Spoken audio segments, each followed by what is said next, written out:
Hey guys, how's it going? So for this video, I'm going to be breaking down the gun tray open offset out of the St. Louis Rams playbook. If you've watched any of my gameplay videos and stuff, you guys will have noticed that this is basically the formation I'm in 90% of the time. It's probably my favorite formation in the game. It's really fun to run. It's also really good. And I like to think that I know pretty much all the ins and outs of it and how to run it really successfully. So I'm going to be showing you guys pretty much my entire offensive scheme out of this formation in this video. So first things first, the personnel. There's basically two personnel groupings that I use when I run this formation.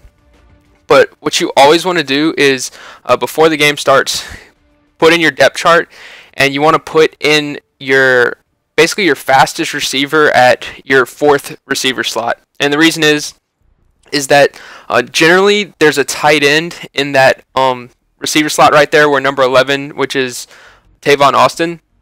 Usually there's a tight end right there, but I want to get a really fast receiver in that spot right there because he's going to be running a lot of drag routes, a lot of crossing routes over the middle. And I'd rather someone really quick who can get good separation over someone slower. So always do that. And then also, what you're going to want to do is you're going to want to move your starting tight end to just flip your first and second string tight ends, because you want your best tight end to be number 2, because otherwise you won't be able to move them around in the formation. Because whenever you package in the 4 wide receiver package like I am right now, if you have your starting tight end starting, the game will still think he's in the game because of the package for some reason, so you won't be able to put him anyplace else on the field. So basically what you're able to do, if I'm explaining this well enough, is you're able to use the 4 wide receiver package as well as sub in your starting tight end at the same time, and that's really good. Obviously I use the Saints a lot, so obviously I want Jimmy Graham on the field.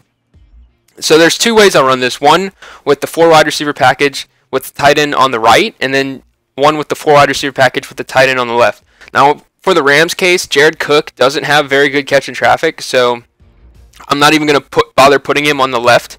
But for the way that I run it when the tight end's on the right, you need a tight end out there to run the play properly, I guess, to run the play how I run it. So I'll get into that later. But first things first, just go ahead and jump into the formation. I'll start off with the run game. The run game is really good out of this formation. If you're running stock audibles, the inside zone is going to be your run audible, so you don't want to come out in that play because you can already access it.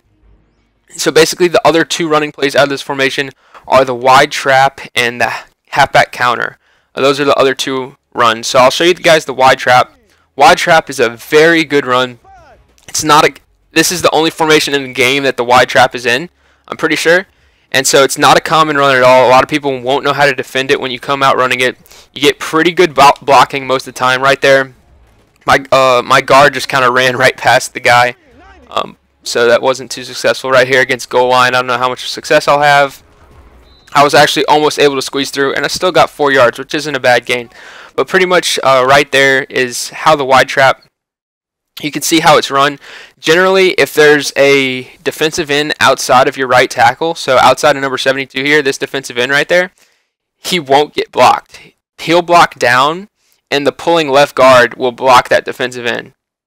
And so then if Tavon Austin doesn't get just completely body checked right there to the ground, and if Stedman Bailey holds a block, but you can't really blame him for that because Bailey was trying to block a linebacker and Tavon Austin was trying to block a strong safety. So they both got shrugged off, and I was still almost able to get through the hole. Still got 4 yards. If they hold their blocks, that's probably an easy touchdown. So that is kind of the drawback to subbing in a receiver right there rather than a tight end. But I'd rather just, because a lot of times you're not going to be in that situation. A lot of times, that was a goal line formation, so people won't be so close to the line of scrimmage. They'll have more space to block, and you'll have more space to kind of maneuver. Right there, the defensive end wasn't far enough outside, so he got just blocked normally. Right here, let's see. It was against goal line again, so that wasn't really a good example. Obviously, if your opponent's in goal line, please don't run the ball. Right here, 155, so it's kind of a not a normal look. We'll see how this goes. And right there, I probably shouldn't have even cut it up. I probably should have just taken it to the outside. But as you guys can see, it's a pretty consistent run play. You get pretty nice blocking. It's a very nice play to stretch the defense to the right side of the field. It's a very good complement to the other two plays. Right there, that was pretty good blocking. And if I could have made one guy miss, I'd pretty much take that to the house. Let's see. They keep coming out on goal line. I'll try to run this a couple more times for you guys just so you can kind of see how the play develops. Right there, once again, kind of tight quarters. I could have maneuvered that better and gotten more yards. That was a mistake on my part. Right there. The defensive end got blocked, and oh gosh, okay. The defensive end got blocked, so you kind of have to, if the defensive end gets blocked, you just kind of have to read the blocks and pick where to run. Right there, I was bouncing off of everybody and was still able to get about 10 yards. Right there, once again, was bouncing off my own lineman. But it is a very consistent run play. As you guys can see, I haven't really been stopped in the backfield yet. You can definitely get some big yards. Like Trey Mason's not the best running back on the planet, but if you're using a team with a very explosive running back like Jamal Charles or LaShawn McCoy or DeMarco Murray, something like that, then this play can definitely lead to big plays, because a lot of times it leaves you one-on-one isolated with a defender like I was right there. I just wasn't able to make him miss. But especially, it's weird to say, but it's probably even more successful online, because a lot of times the other player, the user, will try to take control of that guy who's not blocked and try to tackle you themselves because they want to get like a hit stick or something. And it's a lot easier to make a user person miss than a computer player, in my opinion. But right there, got really good blocking. Got about 20 yards. So that's the really good run to the right side of the field. The down audible is the inside zone, which is a very good run up the middle. This is pretty much the play that I'll come out in, and well, not come out in because it's already an audible, but this is the play that I come out and try to establish early on in the game and make my opponent respect the middle of the field. And then once they start either like pinching their line or making adjustments and stuff, that's when you want to start working in like the wide trap and the counter and stuff like that. So basically, very easy run play. You generally get good blocking. Right there, they got some nice block sheds, and I was still able to get 3 or 4 yards. They keep coming out in goal line, so I keep having to reset the play. Let's see. But right there, that's what will happen a lot of times. You'll get a double team, and then one of the linemen will break off and sift up to the next level. And the other reason I think this play is really good is because that left defensive end is generally left unblocked. So you're basically removing a player from the play entirely just because he's out of position. So they don't even bother blocking him. So you get an extra blocker upfield. Right there, as you can see, if Trey Mason was a little bit faster, that play would have been a lot more successful. But I'll show you guys that in instant replay. But basically, you guys can see this guy's left completely unblocked. And so it lets everybody get sealed off in the middle. And even though he's unblocked, he over pursues, and this is what happens a lot of time. They'll over pursue, and you're still able to cut back like where they would be. And right there, if I hadn't hit my lineman, I would have been a lot more successful. Also, if Trey Mason was a little bit more agile, I would have been more successful. But I was still able to get 6 yards, which is a pretty good gain on the ground. It's a very solid gain, and if you get 6 yards every play, your opponent's going to have to adjust to what you're doing, because you're eventually going to drive down the field and their defense is going to be very tired and you're going to score a touchdown. So that's basically the 1-2 of the 1-2-3 punch out of this formation. I'll go over the quick audible since I'm already here. The quick audible up, the quick pass is stick. Very self-explanatory, nothing fancy. Just kind of read it and look for the open receiver. Stick's very, very simple. Just read the right side of the field. Deep pass is 4 verticals. As you guys know, 4 verticals. Pretty popular play right there. I thought Tavon Austin would get a little bit more separation, but it's a pretty popular play online, especially in the earlier levels, because people don't really know how to stop it. And if you're like using a defensive lineman or something, it's very hard to call a defense. Like even cover 4 has a tough time stopping 4 verticals. So it's kind of silly. The play action pass is PA read. There's basically two ways that I like to run this play. The first way is I'll drag Kenny Britt, and so you just have a ton of crossing routes. You just make the right read. I always will cancel the play action by pressing right trigger as soon as I snap the ball to stop the play action animation short, because otherwise, especially like the higher up you get online, a lot of people will blitz the heck out of you, and so you really can't waste time in that play action animation. Sometimes it gets so bad you have to just straight up block the running back. You can't even cancel the play action. But generally I'll just cancel the play action. And the other way is if I don't want the crossing routes and if I think I can get a one-on-one matchup on the left sideline, then I'll fade Kenny Britt. And that's basically the user catch version of this play. Right there, got the one-on-one. Go ahead and take it. Make them respect that and make them not be able to make them pretty much double cover that receiver over there. If you make them double cover that receiver, it makes their life a lot harder, because then you can open up a lot of the other routes all over the field out of this formation. And the quick audibles. Now, the last run play is the halfback counter, which I'm sure you guys know how to run shotgun counters. I mean, there's not a specific way to run it. Basically, what I look for when I want to call this play is if they're pinching their line, or a lot of times what people will do if you're running the wide trap a lot, they'll start moving people over to the right side of the field, and that's when you hit them with the counter.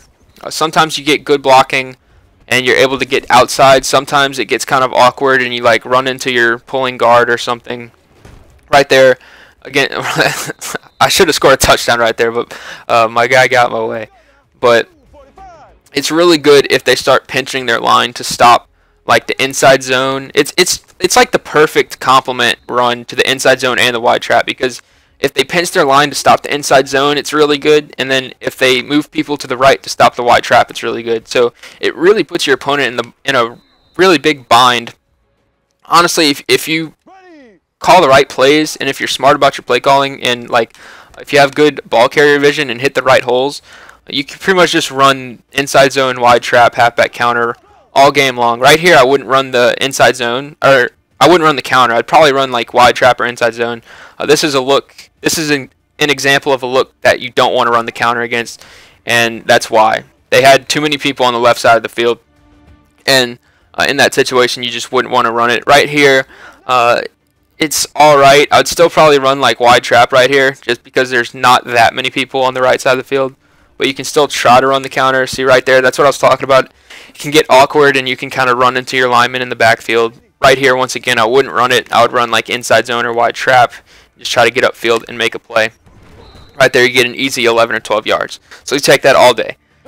So that's the running game out of this formation. It's really, really good. And it's really, really rare to get a shotgun formation with 3 really good complementary runs like this one has. And that's actually what drew me to this formation, because I like running the ball. I like being balanced on offense. A lot of people will just like air it out and throw it 50 times a game. But actually, that's boring to me, honestly. I actually like running the ball and basically calling my plays off of what I see from the defense. And it's just like a constant puzzle almost to kind of see what your opponent's coming out in and then react accordingly. And it's satisfying to call the right plays. So anyway, that's not the point of this video. So that's the running game. So now I'll go over the passing game. You guys already saw PA read. That's actually one of the better passing plays out of this formation. So it's really good that it's a quick audible, just a stock quick audible. It's also an audible I put in if in my custom whenever I customize the audibles. PA read's also an audible. Basically, if you want to run a custom and customize the audibles I have are wide trap, counter, PA read, and I believe the last one is, yeah, it's Y cross flood. So that's the 4 audibles I have, and basically I'll come out, excuse me, I'll come out in the inside zone so that you're in the inside zone, and then you can audible to the wide trap or the counter. You also can audible to PA read or Y cross flood. So you have 2 really good passing plays, and then you've got all 3 running plays at your disposal at the line of scrimmage. So it's really tough to stop. The next page, stick and nod and Y corner are both 2 pretty good passing plays.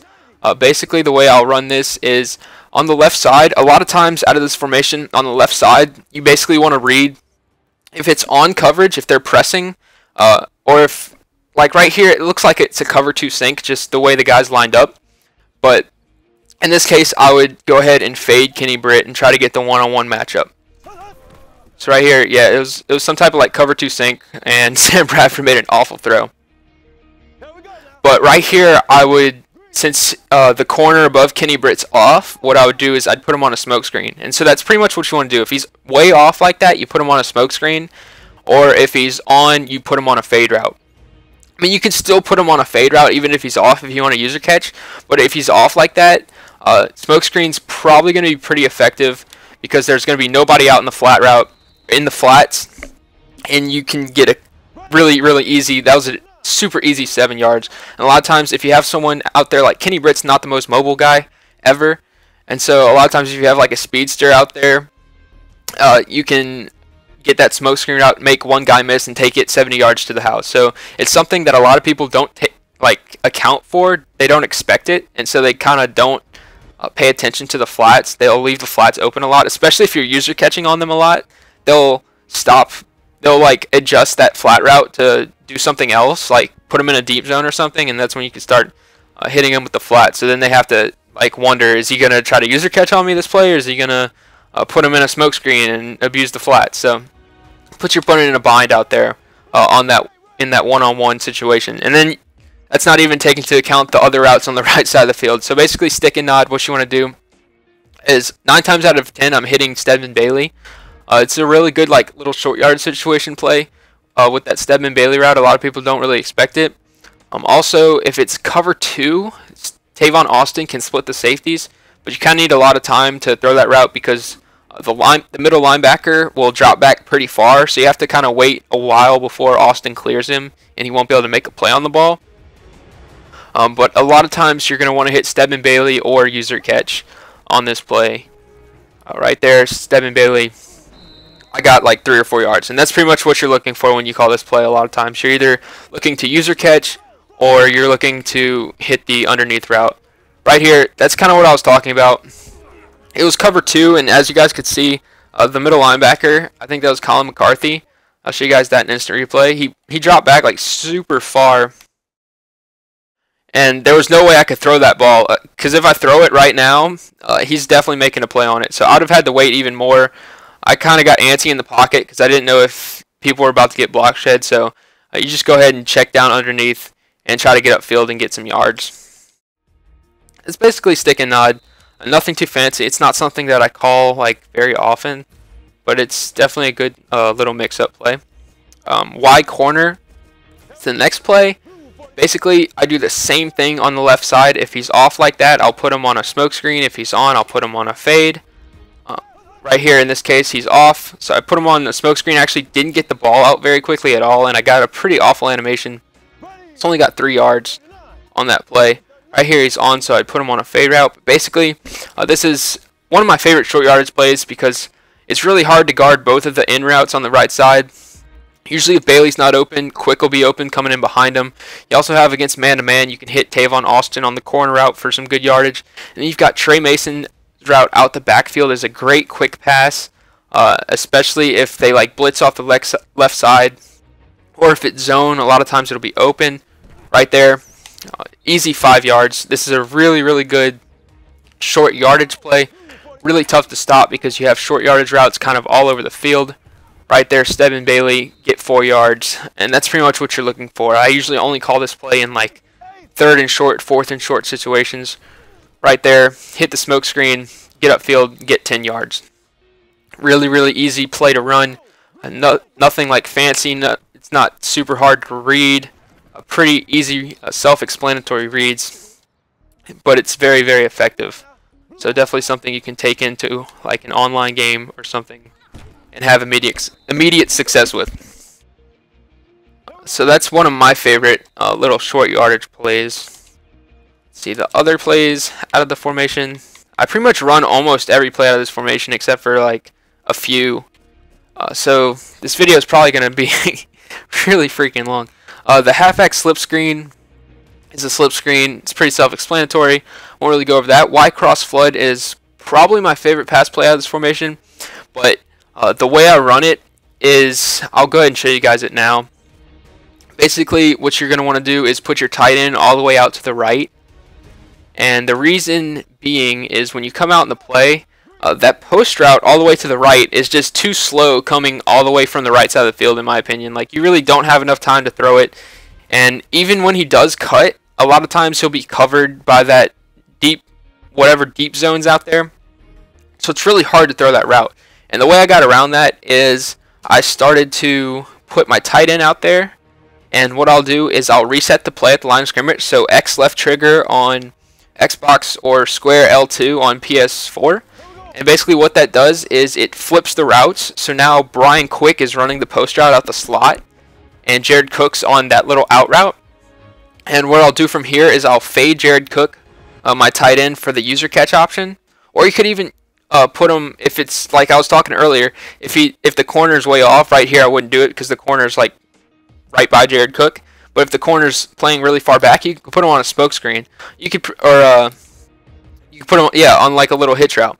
Or you could even like slant him or whatever. But generally what I'll do is I'll put him on that fade. And so what that does is Quick can now run that post route, and it meshes a lot better. I feel like the timing's a lot better coming from the slot. It's also easier to throw. He gets to the middle of the field quicker, and so it's just kind of a personal preference, and I found it to be a lot more effective when running the play. And basically on the left side, Kenny Britt, you can do one of three things. You can put him on a smoke screen, like I was talking about earlier. You can fade him for the user catch, or you can put him on a slant.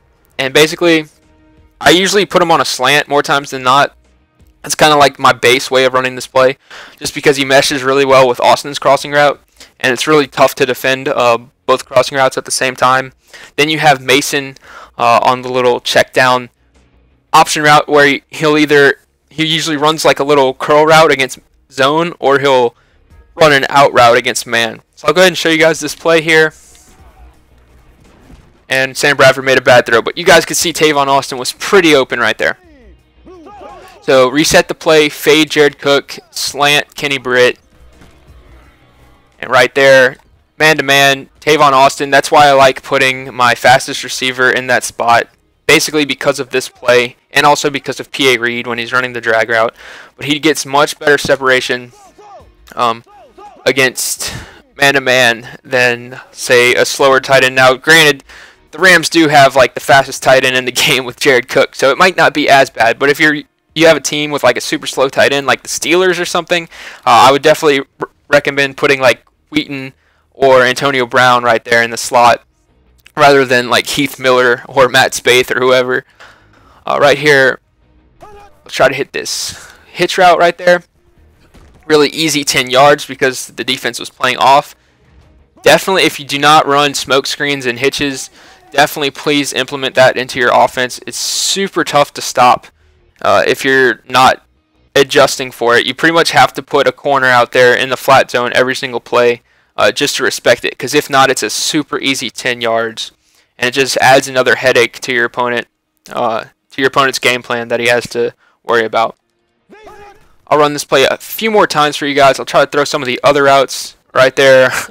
I was trying to throw the post route, but the pass rush got to me. I could have hit Tavon Austin early on his little crossing route, but I was trying to throw some of the other routes for you guys.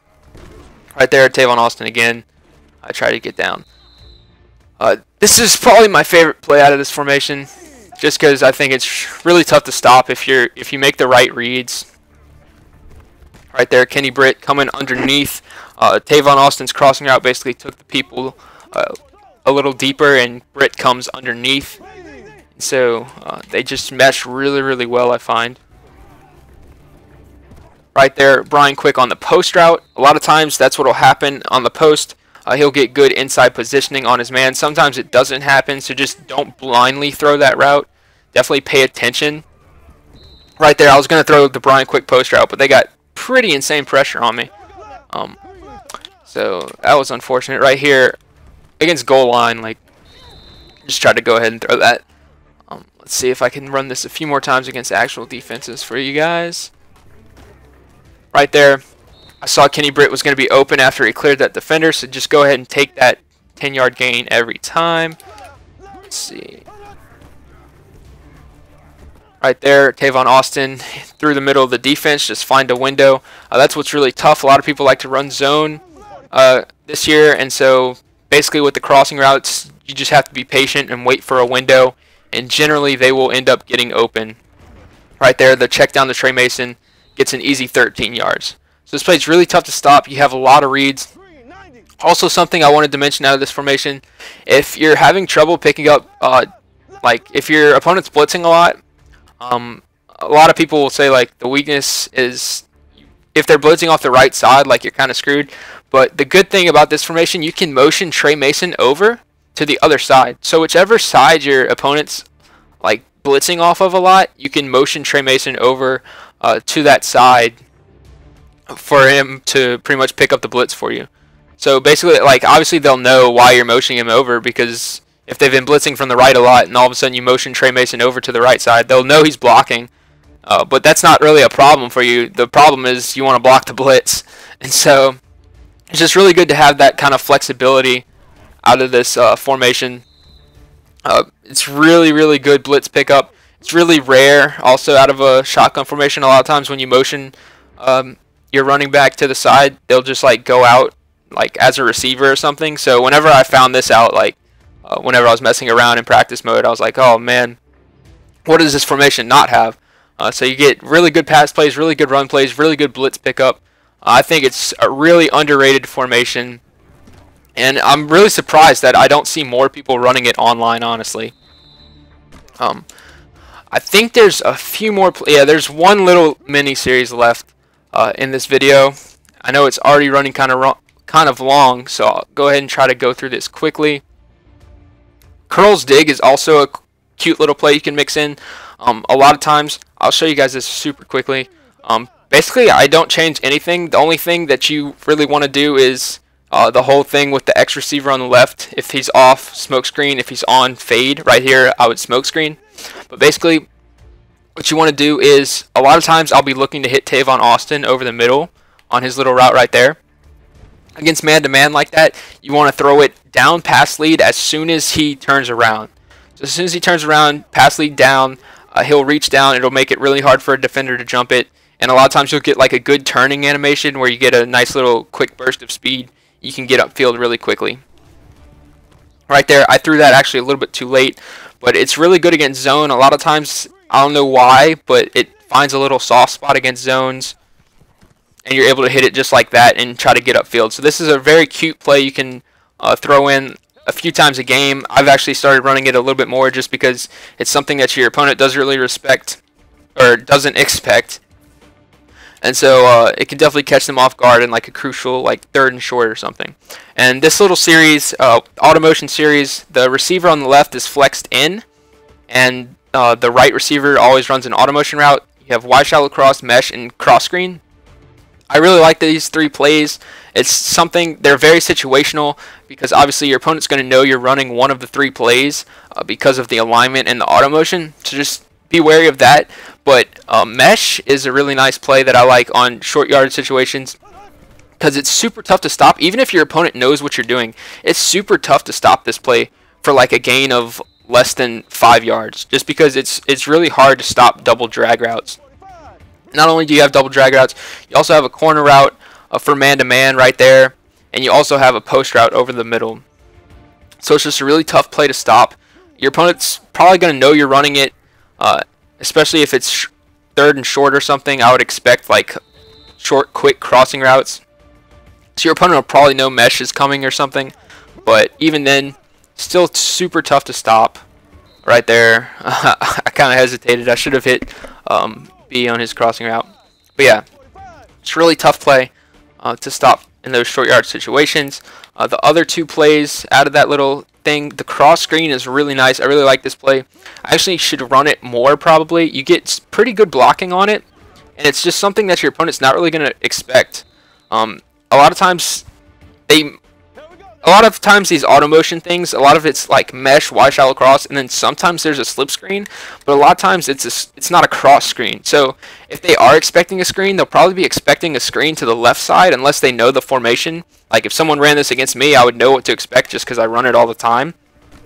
But a lot of times they won't be expecting a cross screen. So they might cheat to the left or something, and then you hit them with a screen to the right, and it can be really problematic because one missed tackle on a screen play, and you could take it all the way to the house.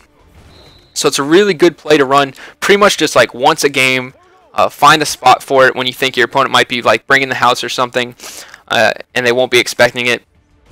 And you can get a very, very big gain off of that. And then Y shallow cross, the last play, basically, you have the auto motion post route, which is pretty nice. Does a pretty good job of getting open against zone. Sometimes it beats man, sometimes it doesn't, so just be careful about blindly throwing that. And then you've also got pretty much like double crossing routes from mesh, kind of, with the B receiver and your running back coming out the backfield. And then you've got the wheel route on the right side with Tavon, which I shouldn't have even thrown that right there, but I was trying to fit it in for you guys. And then you've got the dig route by Kenny Britt on the left side of the field. And so just another little cute option you have. Just very situational play call. Just something you can mix in. Your opponent won't really be expecting it, and they probably won't know how to defend everything on the play. So hope you guys enjoyed this breakdown. Sorry it's so long. This is just my favorite formation in the game, so I knew it would be long because I had a lot to talk about with the personnel and all the different ways you could run the plays and whatnot. So thank you for watching and paying attention the entire time. If you did, I really do appreciate it. So until next time, guys, I believe the next video is on the Tampa Bay playbook. Haven't really looked at their playbook much, so it'll be pretty exciting to look in there and see what I can find. So stay tuned for that. I hope you guys enjoy this video, and until next time, guys.